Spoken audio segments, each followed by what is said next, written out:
The aircraft ploughed into fields just a mile from the town of Ashburton in South Devon.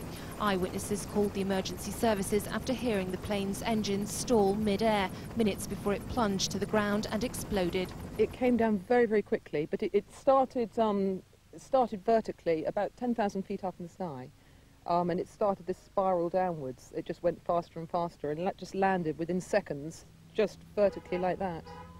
And it actually impacted the ground nose down, and it was very, very, very shocking. The 50-seater Dash 7 aircraft was on a test flight from Guernsey and was planning to return to the Channel Islands. Only the pilot and his navigator were on board. Both died instantly.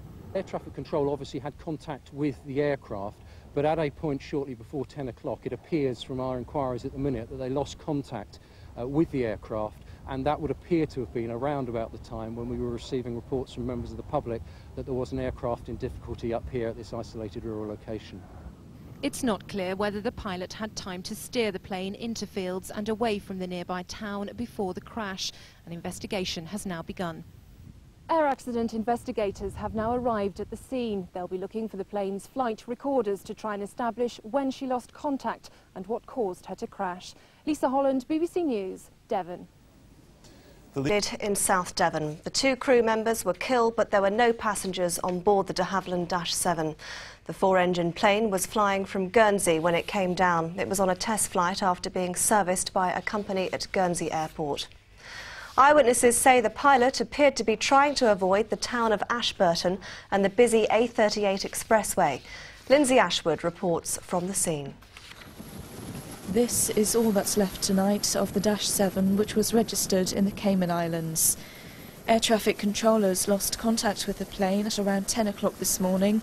It was then calls began flooding in to the emergency services. The aircraft came across the sky, must have been about 300 foot up. Just seemed to roll to the right and just came down on its side, wings first. Then I thought I was seeing things, and all of a sudden the flames just leapt above the trees. Then the spill of smoke. That was it, basically. The two crew members on board were killed on impact as the plane exploded in flames. Air accident investigators from the Civil Aviation Authority are being brought to the scene to find out just why the plane crashed. Tragically, two people were killed, but it could have been a lot worse. Bearing in mind that this is only a couple of miles from a major dual carriageway and a fairly large town, the consequences could have been far worse.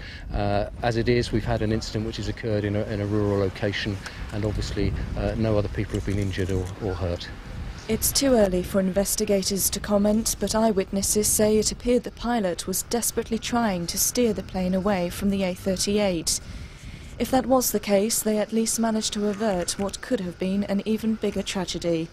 Lindsay Ashwood, near Ashburton, for West Country. The inquiry into the crash will be carried out by the Air Accident Crashed. Bryman Airlines, one of the Southwest's well-known scheduled air carriers, upgraded its fleet of Dash 7s to the Dash 8 3 years ago. The inquiry into today's disaster... On the edge of Dartmoor, their Dash 7 turboprop crashed into a hillside near Ashburton in Devon. No one else was on board the 52-seater plane. It was on a test flight from Guernsey when the accident happened. Lisa Holland reports from the scene. The aircraft ploughed into fields just a mile from the town of Ashburton in South Devon. Eyewitnesses called the emergency services after hearing the plane's engines stall mid-air, minutes before it plunged to the ground and exploded. It came down very, very quickly, but it started... Dash 7 aircraft was on a test flight from Guernsey and was planning to return to the Channel Islands. Only the pilot and his navigator were on board. Both died instantly. Air traffic control obviously had contact with the pilot had time to steer the plane into fields and away from the nearby town before the crash. An investigation has now begun. Air accident investigators have